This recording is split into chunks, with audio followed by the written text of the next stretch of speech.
it's a slight diversion, but when I read your article, I was thinking about it.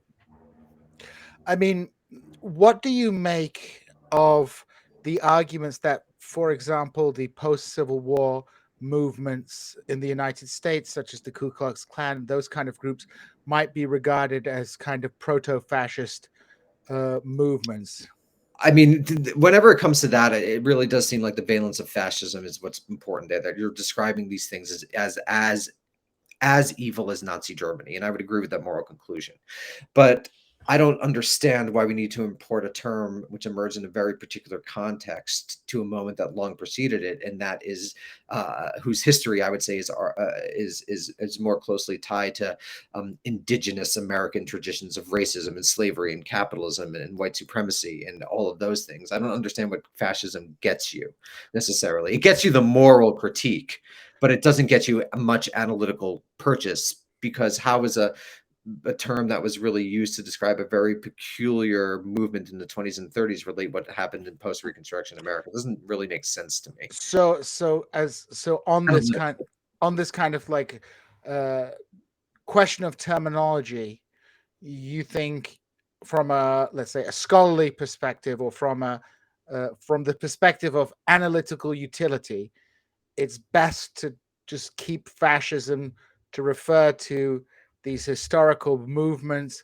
as well as those movements that perhaps are the direct ideological and political inheritors of those traditions. Is that how I'm understanding Yeah, your I don't think preference? fascism, it's not like it's different than liberalism and conservatism, which have much longer traditions. I mean, fascism is a species, if you're going to use a European spectrum, of like right-wing conservatism. And if you wanted to trace the origins of fascism, you would trace it to things like pan-Germanism and European Catholic thought, going back to Augustine and their opinion of the Jews and things that were occurring in the Germanic lands. So I think you're not going. That's not what caused the Ku Klux Klan or Reconstruction in the same way. You know, it's not the legacy of Augustine and the Catholic theology on the Jews or Pan Germanism that gave rise to the sort of American-centered white supremacy. Now there are rhymes. Certainly, this idea of supremacy Mhm. is in a comparative context useful to compare things like Reconstruction era, the U.S. and fascist Germany. They're in a relatively coherent political moment and temporal moment, and you could learn from that. But to describe Reconstruction era U.S. as fascist to me doesn't make. Why would you do that? It doesn't give you anything analytically. In fact. So, back to your point about people calling, let's say, LBJ fascist. What would make LBJ fascist? So Angela Davis refers to the war in Vietnam as fascist. Okay. And I think what she meant by that is that this is truly evil. You know, it's equivalent to Hitler's invasion of France and Russia. Mhm. So it becomes a way to identify something with it. It's a political. It's more of a political term than it is an analytical term. What becomes the difference between So fascism and imperialism at that point? in what sense? Oh, Like, you mean like if you're comparing it? yeah.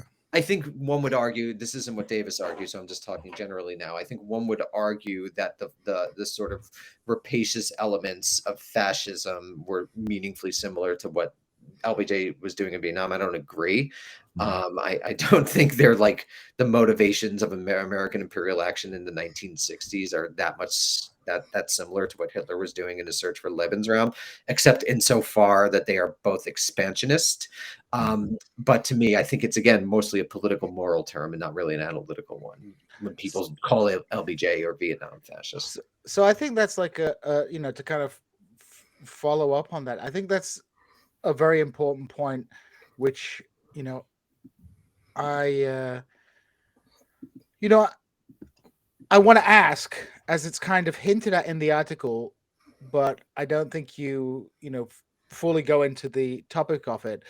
Is you come to this conclusion that fascism is largely a kind of term for things that we don't like politically, and you give all these examples of people on different parts of the political spectrum, from the right to the left, using fascism to denounce their uh, opponents as being fascist, and all fascist comes to mean is super bad, super evil, something that we should hate. And in the context of 2016, there's this shift as It's a bit more than that. It's also a way to identify oneself.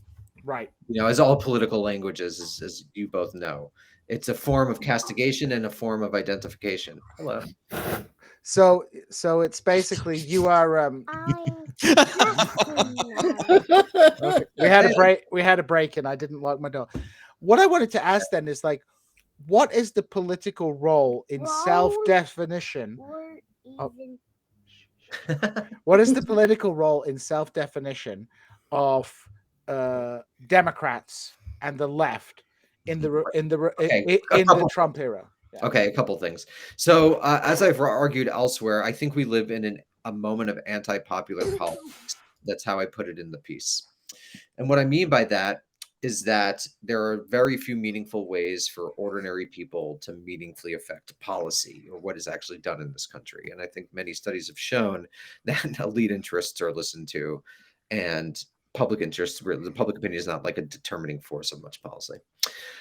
However, at the same time, in the last 15 years in particular, the advent of social media has made people more political, or at least more polarized, in the sense that they identify with particular elements of the political spectrum.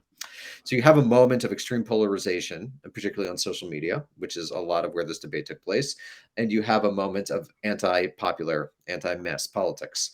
And so combined, you need to basically, people need to give their political lives meaning if they're spending so much time and effort tweeting about it and getting mad and identifying about it.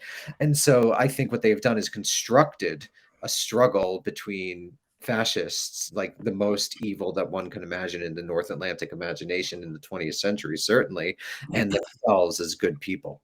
And I think that's sort of the emotional part. And then the ideological part is that I would argue that we live again in a peculiar moment, and that we live at the end of history, in the sense that, as Fukuyama correctly said, and I have a piece coming out about this in The Nation, as Fukuyama correctly said, there have been no real ideological challenges to liberalism.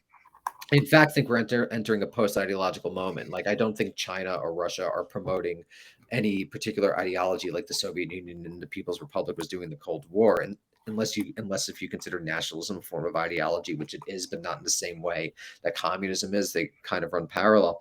So I actually think we're entering a post-ideological age. So liberalism is in crisis for all of these reasons. We're entering a post-ideological age. They failed. We just had the 20th anniversary of Iraq. After Iraq, you have the 2008 recession. You have the invasions of Libya. You have the interventions in Syria, Ukraine. And then you have the general illegitimacy of the system engendered by Trump and engendered just by normal capitalist failures like Elizabeth Holmes and SBF and the failure of SVB. So liberalism is in crisis. So ideologically, in order to basically justify itself in a moment of crisis, it re-identifies fascism, because, as I talked about earlier, in the 1940s, modern liberalism comes into being, defining two others, communism and fascism. Communism doesn't exist anymore, so you got fascism.